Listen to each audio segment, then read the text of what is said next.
Hello and shalom everyone, एक बार फिर से आपका बहुत बहुत स्वागत है। और मैं आज के इस वीडियो में बात करने जा रही हूँ कि 5 ऐसी चौंकाने वाली बातें, शॉकिंग चीज़ें जो होती हैं जबकि इंसान प्रार्थना नहीं करता। अगर आप ये सोच रहे हैं कि हमें कैसे पता चलेगा कि आखिर क्या हो रहा है, तभी तो मैं आपको इस वीडियो में उन बातों को शेयर करने के लिए आई हूँ, ताकि आप जान सकें कि जिस संसार को आप देख नहीं सकते, जिसे हम स्पिरिचुअल वर्ल्ड कहते हैं, उसमें आखिर होता क्या है जब आप प्रार्थना नहीं करते। चलिए, सबसे पहले मैं आपके साथ शेयर करना चाहूंगी स्टैटिस्टिक्स को। ये माना जाता है तकरीबन 68% ऑफ द क्रिश्चियन पॉपुलेशन, यानी कि जो लोग अपने आप को परमेश्वर के लोग कहते हैं, जो हर दिन प्रार्थना करती है, और 32% पॉपुलेशन ऐसी है जो प्रार्थना करती ही नहीं है। तो अब आप सोच सकते हैं कि कितना शॉकिंग नंबर है ये, कि सिर्फ 68% लोग ये सोचते हैं कि उन्हें समय बिताना, और बाकी के जो लोग हैं वो समय ही नहीं बिता पाते परमेश्वर के साथ। हमें ये जानना जरूरी है कि किसी भी मसीही जिंदगी की जो बैकबोन है, जो रीढ़ की हड्डी है, वो परमेश्वर के साथ एक निजी रिश्ता है, एक रिलेशनशिप है, जिसके साथ आप जितने मजबूत होंगे उतने ही आप ज्यादा परमेश्वर के नाम में ऊंचे किए जा सकते हैं। तो मैं आज आपके साथ शेयर करने जा रही हूँ 5 ऐसी बातें, जी हाँ, 5 ऐसी शॉकिंग चीजें जो कि तब होती हैं जब आप प्रार्थना में अपने आप को समर्पित नहीं कर पाते हैं। सबसे पहला ये होता है कि आप वल्नरेबल हो जाते हैं शैतान के अटैक्स के लिए, यानी कि आप और खुल जाते हैं, उसको खुला एक्सेस मिल जाता है आपकी लाइफ में उन अटैक्स को करने के लिए जो वो मसीहियों के ऊपर वैसे भी हर समय करता रहता है। क्योंकि कोई भी जो अपने आप को परमेश्वर का जन कहता है, वो हर समय स्कैनर में रहता है उन डिमोनिक पावर्स की भी, जो हर समय ये फिराक में रहती हैं, इस चीज को देखती रहती हैं कि कहां परमेश्वर के लोगों को गिराया जा सके। तभी तो वचन में भी लिखा है कि शैतान एक गरजने वाले सींग के समान इस फिराक में रहता है कि किसको फाड़ डाले। तो उसकी हर समय जो योजना होती है वो लोगों को परेशान करने की, परमेश्वर के लोगों को अटैक करने की होती है। और आपको सुनकर बड़ी हैरानी होगी कि जितने लोगों की हम बात कर रहे हैं कि वो प्रार्थना करते हैं, उनमें से अधिकतर लोग ऐसे हैं जो सिर्फ दिन में 5 मिनट या उससे कम प्रार्थना करते हैं। और जरा सोच के देखिए, स्टैट्स ऐसा भी बताते हैं कि 19 साल से लेकर 29 साल तक के जो युवा लोग हैं वो 5 मिनट से भी कम प्रार्थना करते हैं। यानी कि उनके स्टैट्स और भी ज्यादा जो है वो अलार्मिंग है और कंसर्निंग है। अब आप इसी से पता लगा सकते हैं कि क्यों आजकल यूथ इतना under the attack of the enemy है, क्यों एंजाइटी, क्यों डिप्रेशन, क्यों स्ट्रेस से वो लोग जूझते हैं, क्योंकि वो कांस्टेंट अटैक के अंडर रहते हैं। देखिए, जब हम बात कर रहे हैं ऐसे विरोधी के साथ लड़ने की, या ऐसे विरोधी के हमलों से बचने की, जिस विरोधी को हमने देखा नहीं है, जिस विरोधी को हम देख नहीं सकते, उसकी एग्जिस्टेंस बहुत हजारों साल पुरानी है और उसका एक्सपीरियंस भी उतना ही वास्ट है। और अगर आप ये सोचते हैं कि आप कुछ साल पुराने एक मसीही जन होकर एक हजारों साल पुरानी स्ट्रैटेजी के अगेंस्ट काम कर पाएंगे या खड़े हो पाएंगे, तो जरा सोच के देखिए कि आपको वाकई में ही दोबारा इस थॉट को सोचने की जरूरत है। इसलिए आप उसके एक्सपीरियंस के सामने ढीले पड़ सकते हैं अगर आपकी जिंदगी में प्रार्थना नहीं है। और अगर आपकी जिंदगी में प्रार्थना है तो प्रार्थना क्या करती है, वो पावर रिलीज करती है। क्योंकि किसी ने ऐसा कहा है कि एक प्रेयरलेस क्रिश्चियन जो होता है वो पावरलेस क्रिश्चियन होता है। तो जब आप परमेश्वर के साथ प्रार्थना में बैठते हैं, तभी आप उस पावर को, तभी आप उस सामर्थ्य को पाते हैं जिससे आप इन अटैक्स का सामना कर सकते हैं, जिससे आप अपने उन वेपन्स को यूज कर सकते हैं जो परमेश्वर ने आपको आत्मिक रीति से दिए हैं। और एक चीज और आपको बता दें कि वेपन्स सिर्फ होना या कितने आपके पास मैकेनाइज्ड वेपन्स हैं उससे कोई फर्क नहीं पड़ता, लेकिन आपकी तैयारी कितनी है और आप ट्रेंड कितने हैं उन वेपन्स को इस्तेमाल करने के लिए, वही सारी गेम चेंज कर देता है। अगर आज आपकी जिंदगी में प्रेयरलेसनेस है, प्रार्थना की कमी है, तो आप जान लें कि शैतान के अटैक्स हर समय आपकी जिंदगी में होते रहेंगे, और वो तब तक होते रहेंगे जब तक आप परमेश्वर की पावर में खड़े होकर उन अटैक्स का सामना ना कर पाएंगे। और अक्सर देखा गया है कि जब आप लीस्ट एक्सपेक्ट कर रहे होते हैं, जब आप लीस्ट तैयार होते हैं, तभी अटैक्स होते हैं। और प्रभु यीशु मसीह ने भी जब अपने चेलों से बात की तो उन्होंने इस बात को कहा, क्या तुम एक घड़ी भी मेरे साथ ना जाग सके। तो जब आप इसको डिफरेंट ट्रांसलेशंस में देखते हैं तो आप देखते हैं कि 1 घंटे की बात की गई है, एटलीस्ट 60 मिनट्स। तो अगर आपको ये लगता है कि 5 मिनट की प्रार्थना में आप एक वास्ट एक्सपीरियंस वाले विरोधी के अगेंस्ट खड़े रह सकते हैं, तो आपको दोबारा सोचने की जरूरत है और अपनी तैयारी पूरी तरीके से करने की जरूरत है। इसलिए आज ही आप अपनी प्रेयरफुलनेस को, आप अपनी प्रेयर लाइफ को, परमेश्वर के साथ नजदीकी के समय को और बढ़ाएं, ताकि आप उस लेवल तक पहुंच पाएं जहां आप विरोधी का सामना आराम से करने पाएं। मैं इस बात को ऐसा भी कुछ कह के समझा सकती हूँ कि जब आप अपने फोन की बैटरीज को चार्ज करते हैं तो आपकी ये कोशिश होती है कि आप उसको कंप्लीटली 99% या 100% पर चार्ज करें। और वो इसलिए क्योंकि आपको पता है कि आपने अगर 10% चार्ज किया है तो वो यूज हो जाएगी, 20% भी जल्दी खत्म हो जाएगा। तो आपकी ये कोशिश रहती है कि जितनी आपकी यूजेज है उसके हिसाब से आपके फोन की बैटरी चार्ज रहे। ठीक ऐसे ही आपकी स्पिरिचुअल लाइफ भी रिचार्ज्ड होनी चाहिए। अगर आपको लगता है कि 5 मिनट की प्रार्थना से सारा दिन निकल जाएगा, तो आप शायद गलती कर रहे हैं। अगर आपको ये लगता है कि सारे दिन की भाग दौड़ और ट्रायल्स और जितनी भी चीजें आएंगी मैं उसका सामना 5 मिनट की प्रार्थना से कर लूंगा, तो आपको सोचने की जरूरत है। इसलिए जितने बड़े आपके चैलेंजेस, जितनी बड़ी आपकी एक्सपेक्टेशंस अपनी लाइफ को लेकर, जितने बड़े काम आप करना चाहते हैं, उतनी ही आपको अपनी स्पिरिचुअल बैटरी को रिचार्ज करना होगा। और वो रिचार्ज सिर्फ प्रेयर में, प्रार्थना में, परमेश्वर के साथ समय बिताने में होती है। आई होप आपको ये बात समझ में आ रही है। तो ये है सबसे पहली चीज कि आप अटैक्स के अंडर और ज्यादा बड़े तरीके से आते हैं अगर आप प्रार्थना में कमजोर पड़ते हैं। दूसरी चीज जो मैं आपके साथ शेयर करना चाहती हूं वो ये है कि जब आप प्रार्थना में समय नहीं बिताते हैं, आप परमेश्वर की आवाज को सुनना छोड़ देते हैं और उससे ये होता है कि आप भूल जाते हैं कि परमेश्वर बात कैसे करते हैं। जी हाँ, अगर आप परमेश्वर की नजदीकी में बने रहते हैं, आपके कान ट्यून्ड होते हैं परमेश्वर की आवाज को सुनने के लिए, आपकी स्पिरिचुअल लाइफ तैयार होती है परमेश्वर से उन ड्रीम्स में चीजों को पाने के लिए, उन विजन्स को देखने के लिए जिससे परमेश्वर आपसे बातचीत करते हैं, उन प्रोफेटिक बातों को आपके स्पिरिट में डाउनलोड करने के लिए जो परमेश्वर के थ्रू आपकी लाइफ में आती हैं। लेकिन जो इंसान जरा सोच के देखें, परमेश्वर के साथ समय ही नहीं बिताता, उसे कैसे पता चलेगा कि प्रभु बात कैसे करते हैं? उसे कैसे पता चलेगा कि ये क्लियर परमेश्वर की आवाज है? उसे कैसे पता चलेगा कि प्रभु की आवाज में और शैतान की आवाज में क्या फर्क है? इसीलिए आज अगर आप देखें, ज्यादातर परमेश्वर के लोग कंफ्यूज्ड होते हैं इस कारण से कि उन्हें लगता है कि ये आवाज मेरी है कि परमेश्वर की। उन्हें पता ही नहीं लगता कि जो आवाज है वो परमेश्वर की है या विरोधी की, जो आवाज है वो परमेश्वर की है या संसार की, जो आवाज वो सुन रहे हैं क्या वो उनकी आवाज है या फिर प्रभु उनसे बात कर रहे हैं। वो इसलिए क्योंकि वो आउट ऑफ टच हो जाते हैं। और जब आप परमेश्वर के साथ समय नहीं बिताते, आप भूल जाते हैं कि प्रभु की आवाज साउंड कैसे करती है, कैसे आप अपने मन में धार सकते हैं कि हाँ, ये आवाज परमेश्वर की है और किसी चीज की नहीं है।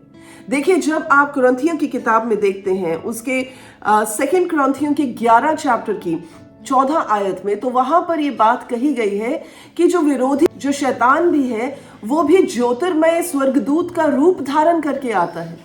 तो इसलिए जब वो आपके सामने आता है, आप समझ नहीं पाते हैं कि क्या ये परमेश्वर की ओर से बात हो रही है, क्या ये परमेश्वर ही की चीजें हैं, क्या ये प्रभु ही की ओर से रिवील की गई हुई हैं, या फिर ये विरोधी की ओर से है।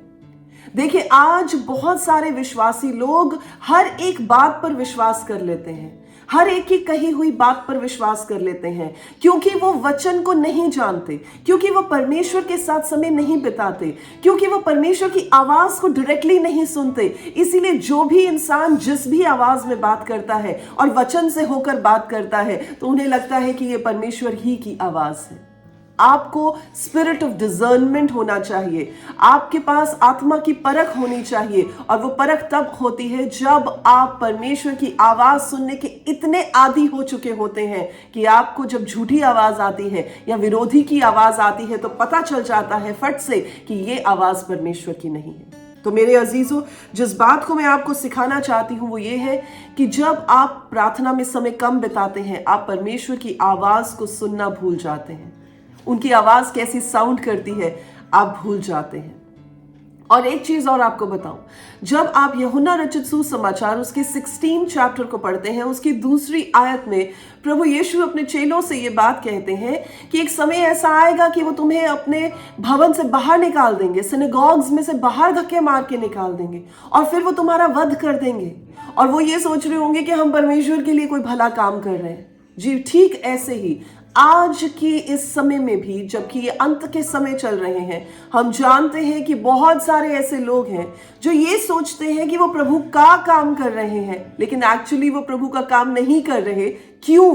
क्योंकि उन्हें परमेश्वर की आवाज सुनाई ही नहीं दे रही है। इसलिए क्योंकि वो प्रार्थना में और परमेश्वर के साथ चलने में समय बिता ही नहीं रहे हैं।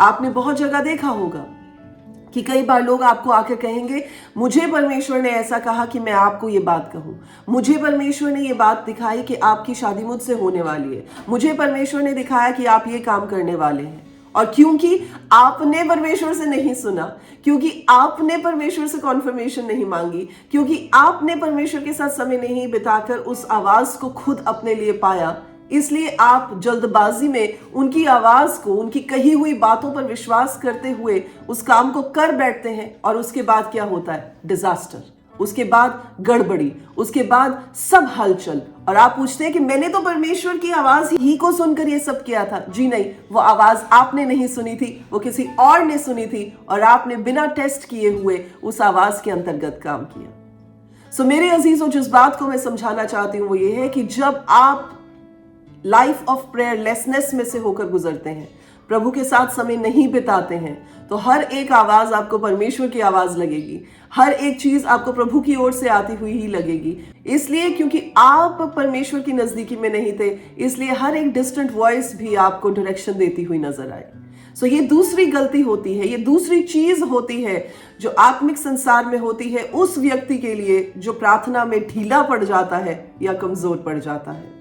तीसरा काम जो होता है आत्मिक संसार में उन लोगों के लिए जो कि प्रार्थना नहीं करते हैं, डिलिजेंटली प्रार्थना में समय नहीं बिताते हैं, वो ये काम होता है कि जब उन्हें बैकअप की जरूरत होती है, जब उन्हें परमेश्वर की हेल्प की जरूरत होती है, उस समय में उन्हें वो बैकअप नहीं मिल पाता है। They fail to get that backup. और वो इसलिए क्योंकि उन्होंने जिस समय में परमेश्वर के साथ समय बिताकर उन चीजों को सीखने का टाइम था, जिस टाइम पर अपने आप को तैयार करने का टाइम था, वो समय ही परमेश्वर को नहीं दिया।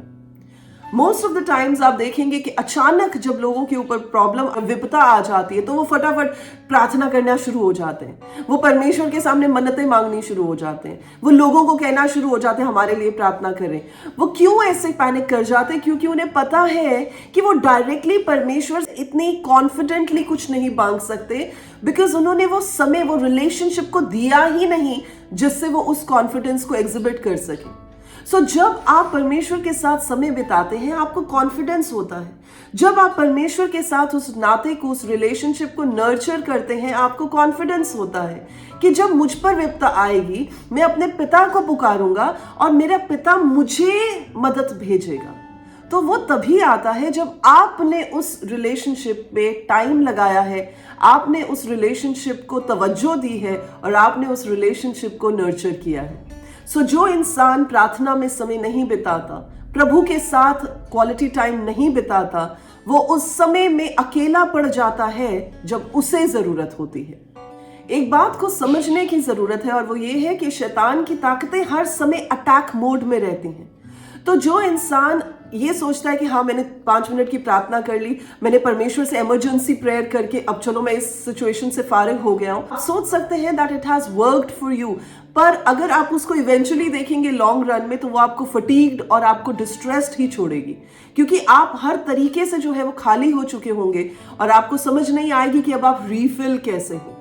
पर ऑन दी अदर साइड, जो इंसान प्रार्थना करता है वो हर समय परमेश्वर के सामर्थ के साथ, परमेश्वर की पावर के साथ रीफिल्ड होता है, वो रिफ्यूल होता चला जाता है, ताकि जब जब उसे जरूरत पड़े वो उस बैकअप के साथ जो उसकी लाइफ में है और उस बैकअप के साथ जिसके साथ परमेश्वर उसे बैकअप देते हैं, उसके साथ उन चीजों का सामना कर सके।